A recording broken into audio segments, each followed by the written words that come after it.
တားကောင်တွေရဲ့အစာဖြစ်သွားပါတယ်။ဒါကြောင့်ပဲဂျိုးကြငတ်တချို့ဟာဇာတိမြေကိုအရောက်မပြန်နိုင်ပဲလမ်းခီးမှာကြာဆုံးသွားရတာပဲဖြစ်ပါတယ်။မိုးကိုဝင်ရောက်လာပြီးဖြစ်တဲ့အတွက်ဂျိုးကြငတ်ကလေးတွေကဇာတိမြေကိုဥတီပြန်တန်းကြပါတယ်။သူတို့ကရိုးမတောင်တန်းတွေပေါ်ဖြတ်ကျော်ပြီးမိုင်ပေါင်းထောင်ချီပြန်တန်းကြပါတယ်။တိတိကျကျပြောရရင်မိုင်ပေါင်း9000ကျော်ခီးနေရတာပါ။လောက်ဝေးတဲ့ခီးကိုသူတို့က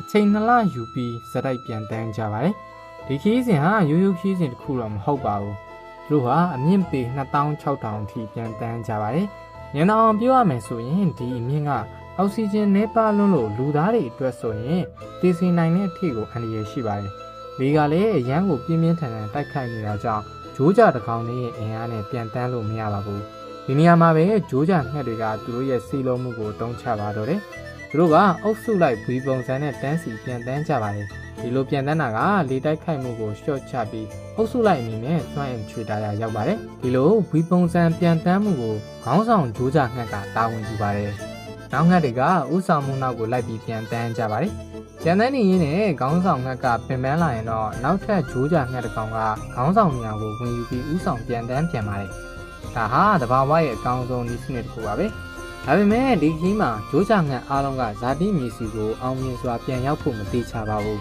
။ကောင်းကင်ပေါ်မှာအောက်ဆီဂျင်နည်းပါးမှုတန်ကိုအန်တုပြီးပြန်တန်းရတယ်လို့မြေပြင်မှာအစာရှာရင်းနဲ့လေအမဲလိုက်နေတဲ့သားရဲတွေရဲ့ရန်ကနေလွတ်အောင်တင်းရှောင်ရပါသေးတယ်။ဒီလိုအန်ဒီရဲ့ပေါင်းစုံနဲ့ရင်ဆိုင်ရချိန်မှာပဲခီးစဉ်စကလေးကတက်လုံမကောင်းတဲ့ဂျိုးကြငှက်တွေကဆက်ပြီးမပြန်တန်းနိုင်တော့ပဲအုပ်စုနဲ့ကင်းကွာကလမ်းမှာကျန်ရစ်ခဲ့ရပါတော့တယ်။သူတို့ရဲ့ခီးစဉ်ဟာစုံကမ်းမတိုင်ပဲတားကောင်တွေရဲ့အစာဖြစ်သွားပါတယ်။ဒါကြောင့်ပဲဂျိုးကြငတ်တချို့ဟာဇာတိမြေကိုအရောက်မပြန်နိုင်ပဲလမ်းခီးမှာကြာဆုံးသွားရတာပဲဖြစ်ပါတယ်။ကြံရှိနေတဲ့ဂျိုးကြငှက်တွေကတော့မန်လုံးဝမလျှော့ပါဘူး။အရှုံးမပေးတဲ့စိတ်ဓာတ်နဲ့အတူရှိသမျှအင်အားတွေကိုစုစည်းပြီးခီးဆက်ကြပါတယ်။သူတို့ရဲ့ဇာတိမြေကိုအရောက်ပြန်နိုင်ဖို့အတွက်စီလုံးချင်းနဲ့အတူတကွရင်ဆိုင်ကြိုဖြတ်ကြပါတယ်။ခက်ခဲတွေများစွာနဲ့ရက်ပေါင်း60ကျော်ခီးကိုနှင်လာပြီးတဲ့နောက်မှာတော့သူတို့ရဲ့ဇာတိမြေလေးစီကိုပြန်ရောက်ရှိလာခဲ့ပါပြီ။သူတို့ကရောမိုင်ပေါင်းထောင်ကြီးခီးစဉ်ကိုအသက်နဲ့ယဉ်ပြီးဘာလို့ပြန်ခဲ့ကြတာလဲ။ဘာလို့လဲဆိုတော့ဒီခီးစဉ်ဟာဇာတိဥတုကိုရှောင်ရှားရုံတက်တက်ပဲမဟုတ်ပါဘူး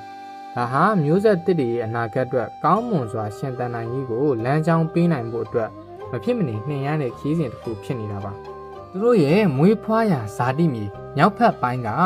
နွေရာသီမှာအစာအာဟာရအပိုးဆုံးနဲ့တာရဲတိရစ္ဆာန်ရန်အကင်းဆုံးဖြစ်တာကြောင့်ပါ